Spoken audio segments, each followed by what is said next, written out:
You're watching Monday with the Mayor here on 18 WJTS, and today we are in Ferdinand talking with Town Manager Chris James. Thanks for joining us today. Well, thanks for coming back to Ferdinand.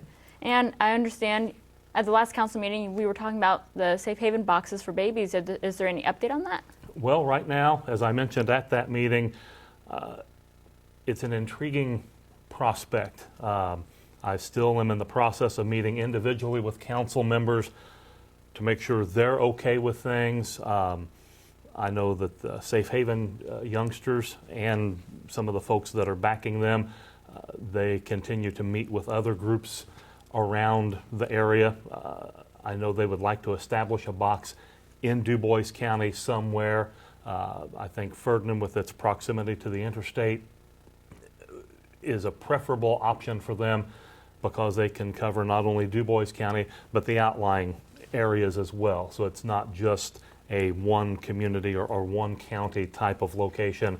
It would be able to pull from a larger population, because at this time the closest Safe Haven baby box is down in Mount Vernon, which isn't terribly far away as the crow flies, but the crow doesn't drive the roads to get there. It can just fly a straight line, and it's a good, I would say, hour-and-a-half drive from Ferdinand to Mount Vernon, if somebody from Ferdinand would need that. So they're looking at trying to bring a closer location in.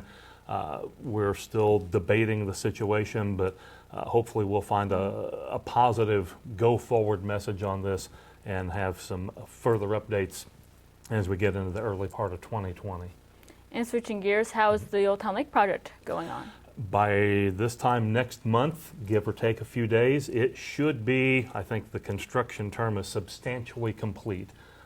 They have, the path itself is pretty much done in terms of the gravel base for the areas that are gravel only.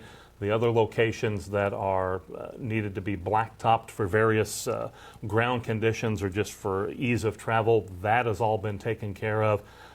They are just in the final stages of completing the walking bridges. There are two of those located on the trail, and those are in the final stages of being completed. And then it's a matter of just some of the minor nips and tweaks and things that need to happen. But the plan, as best as I understand it, by mid-January, it should be complete enough that if you wanted to take a walk, you'd be able to do so. And then they'll start focusing on adding other amenities to the area.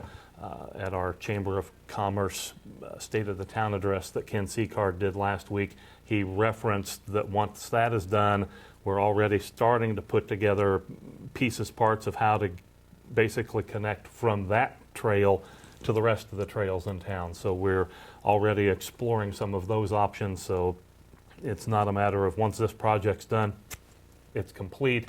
Once this project's done, then fancy it up a little bit more, and then how do we connect other folks to it? So it's sort of an ongoing process in that regard, but it's going very well, and just kind of stay tuned to your newscast, and then at our future council meetings, hopefully at the January meeting, we'll have a final report from Matt Wire where he says it's open and able to be used, provided the weather here this next month, winter-wise, doesn't interfere too much. We should be in good shape for early 2020 usage of that new trail. Awesome. And thanks for joining us today. You've been watching Monday with Mayor here on 18 WJTS, and today we've been in Ferdinand talking with Town Manager Chris James. Thanks for watching. You're watching 18 WJTS, local people watching local people.